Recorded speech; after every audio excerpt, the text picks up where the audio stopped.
Hello, everybody, and welcome to Expiring Music Writer YouTube channel. This is Eric. If you haven't subscribed, please do. Expiring Music Writer, please like, share, comment, dislike, suggest. This is going to be a really short video today, or on this video, anyways. This is actually going to be 5 reasons why I don't consider Guns N' Roses a hair metal band. And I'm going to get a little background. Guns N' Roses was in the hair metal area. Hair metal, if you don't know what that is, it's either, there are so many damn names for it. Glam rock, power pop, pop rock. I mean, just a bunch of stuff. I like it, hair metal. That's my favorite type or name for it. To me, glam, it started in the late 70s, more the 80s, but late 70s.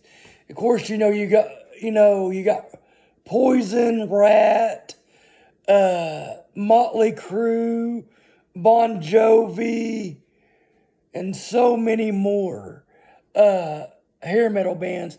Hayoni Rocks, just numerous hair metal bands. But like I said, hair metal started in the late 80s on the Sunset Strip. And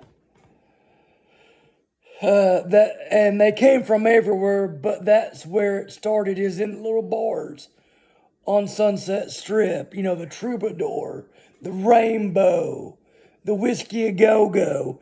And before that, it was like Graham Parsons played at Whiskey A Go Go, I think. And, it's been a lot of things. I'd love to go to the Whiskey A Go Go. But there's so many little bars on the Sunset Strip. Quiet Riot, But anyways, Guns N' Roses, to me, is not really a hair metal band. I'm going to give you a little background. I'm sure everybody knows this. But just to get a little bit of time with this video, there was 5 original members, and that was, to me, the best lineup. I actually got to see them on their Not in This Lifetime tour. And there was 3 of the original members. There was Slash, Duff, and Axl. But Guns N' Roses was actually not a compromise, but a blending of 2 different bands. There's Hollywood Rose, and there was another band. I had not done that much studying a long time upon, but there was 2 bands that emerged. Tracy Guns was a LA Guns. That's what it was. I knew I'd get it right here in a minute. Let's take a drink. I usually drink during these things. But Hollywood Rose and LA Guns, it was kind of a blending between both of them. And you had Axl Rose on lead guitar and piano. Or not guitar. Stupid me. Lead vocals and piano. Slash on lead guitar. Duff McKagan on bass. Steven Adler on drums. And there was one other person. I'll think of here in a minute. Because I think there's 5. Izzy Stradlin on rhythm guitar. Those were the 5 original members. And like I said, they blew up during the 80s hair metal day, in the heyday of hair metal. But to me, they were a lot different.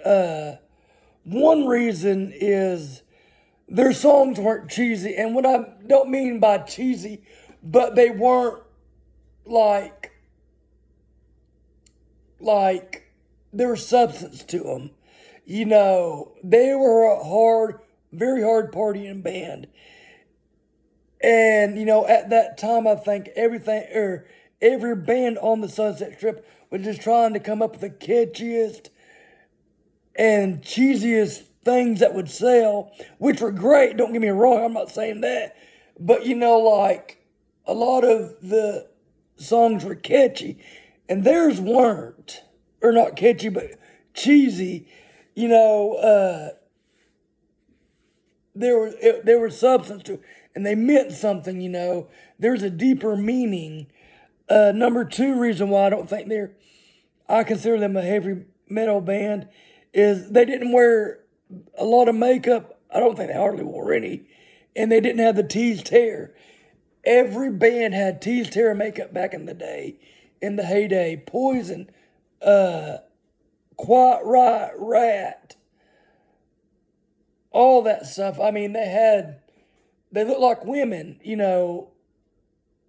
what we would call today a transgender, or I can't think of. But anyways, they were straight men that would wear makeup, and that actually I think started really with a little bit of makeup was Alice Cooper. I know I'm going back, but Alice Cooper, because Alice Cooper was the first, I think, band to wear makeup, and then had that shock rock, and then it just went from like that to the hair metal. Then you had like Marilyn Manson and Rob Zombie and all that. But anyway, it was more horror too.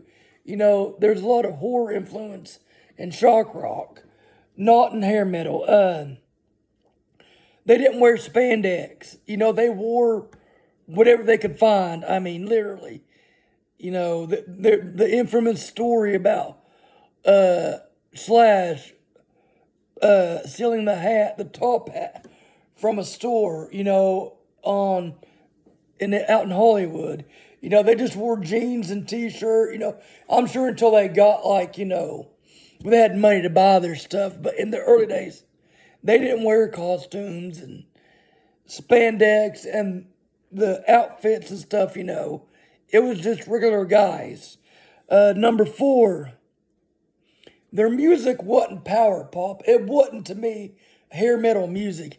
To me, it was hard rock. They were very hard, not metal, but hard rock. And except for a few, like Patience was a very acoustic song, and stuff like that. But it wasn't power pop, where they took pop lyrics over like heavy riffs. And then to me, the lyrics, I don't know how to say this, but the lyrics weren't catchy, and I guess it kind of goes with the first one. It wasn't catchy as in something. It's not going to be an earworm in your head that's going to go over and over and over. Because like Poisons, they've got, oh my God, look, the cat dragged in, living my life, sin after sin, whatever. It's really catchy. And Guns N' Roses has like Welcome to the Jungle. We got fun and games. We got everything you want. Just, it wasn't that as big of as an earworm. And don't get me wrong, I know a lot of people will disagree with me on this, but like I said, that's just my reasoning why I don't consider Guns N' Roses hair metal. Please suggest, comment, tell me why you think they do or why they don't or whatever, and I'll see y'all later.